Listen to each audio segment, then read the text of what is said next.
The question is the capacity of closed cylinder. Capacity मतलब volume. Capacity मतलब volume.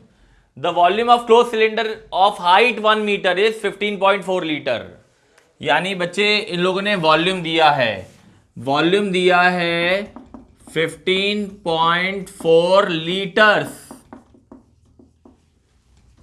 अब आप लोगों को ये रिलेशन याद होना चाहिए कि जो 1 मीटर क्यूब होता है ना, उसमें 1000 लीटर होते हैं. ये तो आपको याद होना चाहिए. और एक लीटर में 1000, ये दोनों चीज़ें याद रखो भाई, ये बहुत इंपॉर्टेंट कन्वर्जन है.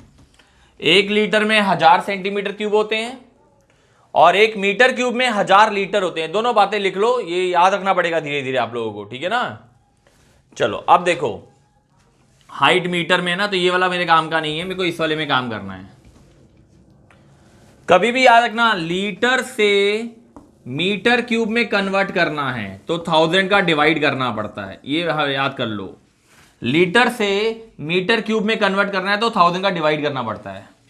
और मीटर क्यूब से लीटर में कन्वर्ट करना है तो 1000 का मल्टीप्लाई करना पड़ता है. ठीक है, इन्होंने हमारे को वॉल्यूम लीटर में दी है. मैं इस लीटर को मीटर क्यूब में कन्वर्ट कर दूंगा.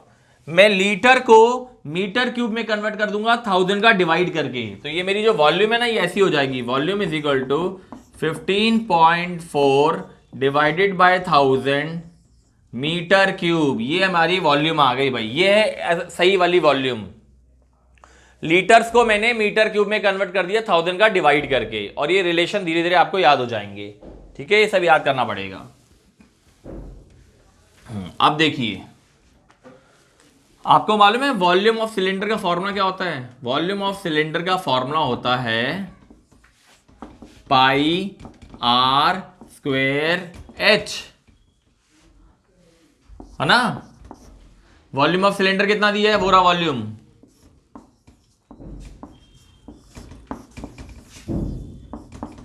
पाई का मतलब 22/7 आर स्क्वेयर. हाइट को आप 1 मानेंगे क्योंकि हाइट 1 दी है. अरे हाइट 1 मीटर दी है ना, ये देखो हाइट 1 मीटर दी है. ठीक है, चलो जाओ. तो पाई आर स्क्वायर एच. अब देखो क्या होगा, ये 7 यहां मल्टीप्लाई हो जाएगा, 22 डिवाइड हो जाएगा. तो 15.4 मल्टीप्लाई बाय 7 अपॉन 1000 तो पहले से ही था और इंटू 22 आ गया, वहां बचा आर स्क्वायर. चलो ये पॉइंट को हटा दो और नीचे एक जीरो और लगा दो. ये पॉइंट हटा रहा हूं, ये पॉइंट हटा रहा हूं, 15.4 हटा रहा हूं और एक जीरो और लगा रहा हूं. ये एक जीरो और लगा दिया नीचे. चलो अभी इसको काटो. 11 2 जा 22, 11 1 जा 11 4 जा. ठीक, फिर 2 1 जा 2 7 जा. तो देखो क्या बचा, मैं आपको बता रहा हूं. ये क्वेश्चन मिटा रहा हूं अब मैं. क्वेश्चन तो आपने लिख लिया होगा. अब बचा क्या क्या है? ऊपर बचा है 7 इंटू 7 और नीचे बता है 10,000 इक्वल टू आर स्क्वेयर. ये स्क्वायर जो है ना, यहां आके रूट ओवर हो जाएगा. रूट ओवर, ऐसा रूट बन जाएगा, रूट ओवर. ठीक, दोनों 7 मिलके एक 7 हो जाएंगे और यहां 4 जीरो है तो बाहर आके 2 जीरो. यार ये तो स्क्वायर रूट आपको निकालना आना चाहिए भाई. स्क्वायर रूट आप लोगों को निकालना आना चाहिए. ये आ गया आपका रेडियस 7/100 मीटर. ये रेडियस आ गया.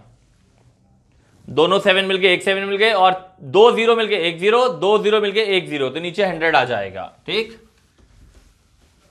तो आपका रेडियस भी आ गया और आपको हाइट तो मालूम थी ना. हाइट तो पहले से ही मालूम थी, क्वेश्चन में 1 मीटर है. चलो अब हमें टोटल सरफेस एरिया निकालना है. तो टोटल सरफेस एरिया का फॉर्मूला लिखो और वैल्यू पुटअप कर दो बस. 2 पाई आर ब्रैकेट में h plus r, 2 into 22/7, radius में 7/100 लिखोगे, हाइट में 1 प्लस 7/100 और आपका आंसर मीटर स्क्वायर में आ जाएगा. ठीक है, तो 7 से 7 कट गया, 2 इंटू 22 44/100 और इसके नीचे 1 है. जब आप इसका एलसीएम ले लेंगे ना, एलसीएम लेंगे तो 100 आएगा और फिर ये 100 इससे मल्टीप्लाई हो जाएगा, 100 + 7 अपॉन 100। ठीक, अब 100 + 7 क्या होता है? 107 होता है भाई। 100 + 7 107। अब आप न्यूमरेटर को न्यूमरेटर से मल्टीप्लाई कर दो, डिनोमिनेटर को डिनोमिनेटर से मल्टीप्लाई कर दो और फिर बाद में डिवाइड कर दो। आपका टोटल सरफेस एरिया आ गया भाई, टोटल सरफेस एरिया आ गया इस क्लोज सिलेंडर का। ठीक है, तो ये मल्टीप्लाई और डिवाइड तो आपको अपने आप से करना पड़ेगा। जल्दी से 44 को 107 से मल्टीप्लाई कर दो और नीचे 100 को 100 से मल्टीप्लाई कर दो और फिर उसके बाद डिवाइड कर देना, तो आपका आंसर मीटर स्क्वायर में आ जाएगा, टोटल सरफेस एरिया आ जाएगा। ठीक है।